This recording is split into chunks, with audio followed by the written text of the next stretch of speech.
नमस्कार मित्रों। क्या आप लोगों ने कभी यह सोचा है कि हम कई बार कुछ चीज़ सोचते हैं करने के लिए या संकल्प लेते हैं कुछ करने के लिए, लेकिन बहुत प्रयत्न के बाद भी हम असफल क्यों हो जाते हैं? आप में से कई लोगों ने न्यू ईयर रेज़ोल्यूशन तो लिया ही होगा। हम 4-5 डेज़ उसको फ़ॉलो करते हैं, उसको करने का प्रयत्न करते हैं, but later on back to square one आ जाते हैं। तो इसका कारण क्या है? आपने कभी सोचा है क्यों हमारे लिए ये मुश्किल होता है कि हम अपने पुराने पैटर्न को तोड़ें और नया बीज हम डाल पाएँ? ऐसा क्यों इतना मुश्किल होता है? मैं एक उदाहरण से आपको समझाती हूँ। मैं जब कॉर्पोरेट में जॉब करती थी, तो मेरे साथ एक कोलीग थे जिनको स्मोकिंग का शौक था और वह स्मोकिंग की आदत को छोड़ना चाहते थे। कई बार उन्होंने प्रयास भी किया, but somehow again the same thing, 2-3 दिन मुश्किल से एंड फिर वो अपनी इस आदत को छोड़ने में असफल हो जाते थे। सो देन अभी कुछ दिन पहले उनका फ़ोन आया कि आप टू कांग्रेचुलेट मी कि आपने यूट्यूब में चैनल स्टार्ट किया है। So I just generally asked him कि डिड यू क्विट स्मोकिंग? तो हँसने लगे और कहते हैं, अब मैं कहाँ स्मोकिंग क्विट कर पाऊँगा, क्योंकि अब स्मोकिंग ने मुझे पकड़ लिया है। So yes my dear friends, यही होता है। शुरू में हम जब कोई भी आदत स्टार्ट करते हैं या उसे अपने जीवन का हिस्सा बनाते हैं, तो वो केवल एक हमारी कह सकते हो चॉइस होती है और at the beginning we are the masters and हम उस आदत को अपना हिस्सा बनाते हैं, पर धीरे धीरे वह आदत इतना विराट स्वरूप ले लेती है, वो इतना ज़्यादा हम पे प्रभाव डालती है, प्रभावी हो जाती है, दैट हम लोग उसके स्लेव बन जाते हैं और वो आदत हमारी मास्टर बन जाती है। एक मेरी फ्रेंड है जिसको शॉपिंग का बहुत शौक़ है एंड जब भी वो शॉपिंग करने जाती है तो शी फील्स गुड एंड उसको वो उमंगित महसूस करती है। And it's good, if you like to do something you should definitely do it. But कभी किसी वीकेंड वो शॉपिंग के लिए ना जा पाए, नए कपड़े नहीं खरीद पाए, तो क्या होता है, शी गेट्स डिप्रेस्ड, उसका मूड ऑफ हो जाता है, उसे लगता है जैसे कुछ उसकी लाइफ में मिसिंग है। तो अब क्या हुआ, शुरू-शुरू में आप शॉपिंग के लिए जाते थे और आपने सोचा कि okay now it is giving me good mood and मेरे को अपलिफ्ट कर रहा है मेरे मूड को, तो इट इज़ गुड। धीरे-धीरे आपने उसको हर वीकेंड करने के बाद उस आदत को पैटर्न बना लिया एंड नाउ अगर आप शॉपिंग नहीं जाएँगे किसी वीकेंड, तो definitely it will impact you. आपके माइंड पे, आपके मूड पे उसका नेगेटिव इम्पैक्ट हो गया। So what is it? Again हमने आदत को इतना विराट कर लिया या हमने आदत को अपने जीवन का इतना महत्वपूर्ण हिस्सा बना लिया कि अब वो पैटर्न जैसे ही टूटता है या वह जब हम कार्य नहीं करते हैं उस समय, तो हमारा मूड स्विंग्स हो जाते हैं, हम उसके स्लेव हो गए हैं।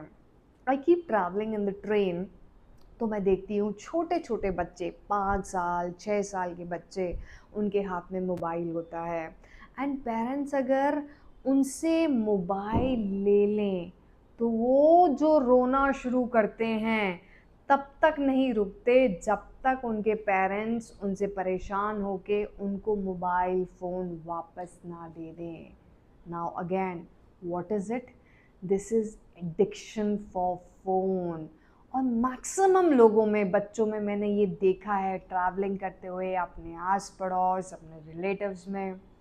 What happens here is, initially parents सोचते हैं कि थोड़ा सा बच्चों से रिलीफ पाने के लिए, उनको एक जगह बिठाने के लिए मे बी एट टाइम्स खाना खिलाने के लिए उनको फ़ोन पकड़ा देते हैं। और धीरे धीरे ये बच्चों की आदत इतनी प्रबल हो जाती है कि वह एडिक्शन का रूप ले लेती है, and now they are got addicted to this pattern so much कि अगर आप उनकी मर्ज़ी के खिलाफ उनके हाथ से फ़ोन ले लें तो चिड़चिड़ापन, रोना, ज़िद करना, वो सब वो तब तक करते हैं जब तक उन्हें फ़ोन वापस ना मिल जाए। So now what have we done? We have got enslaved to our habit.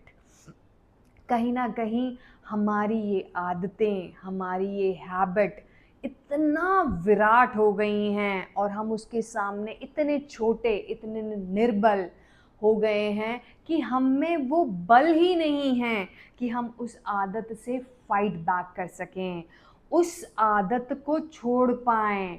In spite of that हम क्या करते हैं कि हम सोचते हैं कि कोई बात नहीं, and we just are driven by what the habit wants us to do। अब इसको हम थोड़ा गहरे से समझते हैं। अगर हम अपने माइंड के 3 हिस्से माने, एक कॉन्शियस माइंड, एक अनकॉन्शियस माइंड और एक सबकॉन्शियस माइंड। कॉन्शियस माइंड क्या है? जो अभी कुछ हो रहा है जीवन में, अभी प्रेजेंट में, which gets we are able to observe it, we are able to see it या ग्रहण कर पा रहे हैं, वो हमारे कहाँ जाता है? कॉन्शियस माइंड में जाता है। तर्क वितर्क करने की जो शक्ति है वो कहाँ है? हमारे कॉन्शियस माइंड में।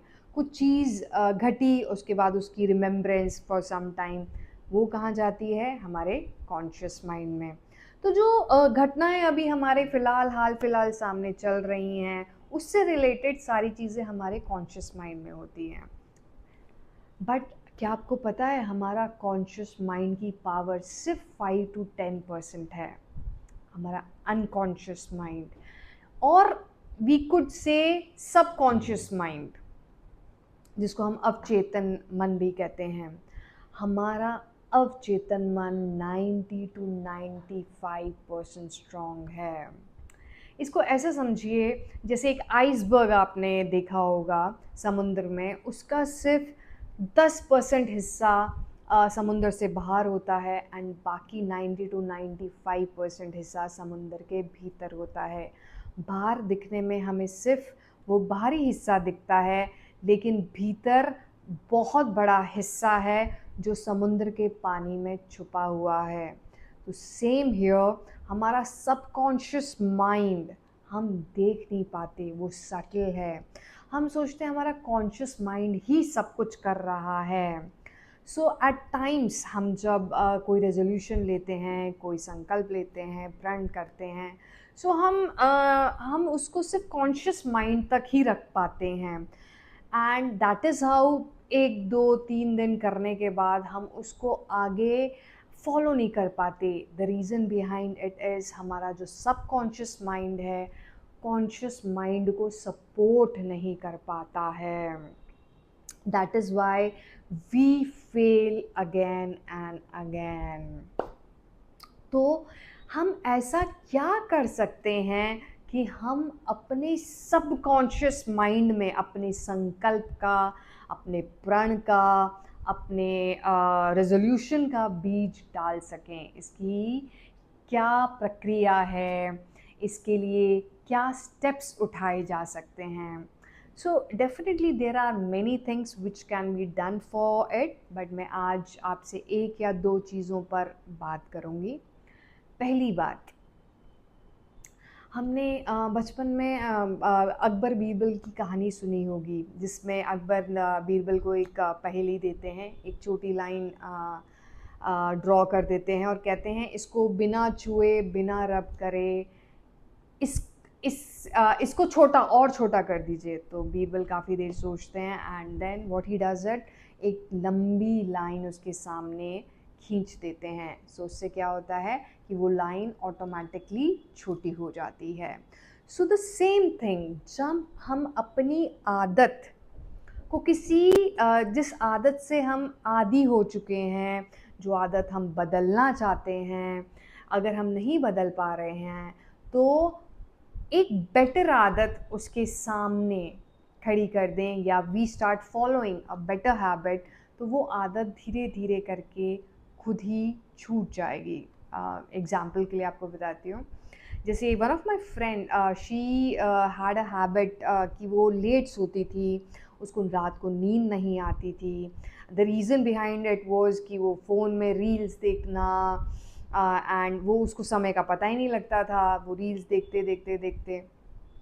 सो she came up to me and उन्होंने मुझे कहा कि मैं इस आदत से कैसे छुटकारा पाऊँ। मैंने हर चीज़ प्रयास कर लिया बट मैं छुटकारा नहीं पा रही हूँ। So then we worked on a solution कि आप ऐसा कीजिए कि सुबह जल्दी उठने की आदत डालिए।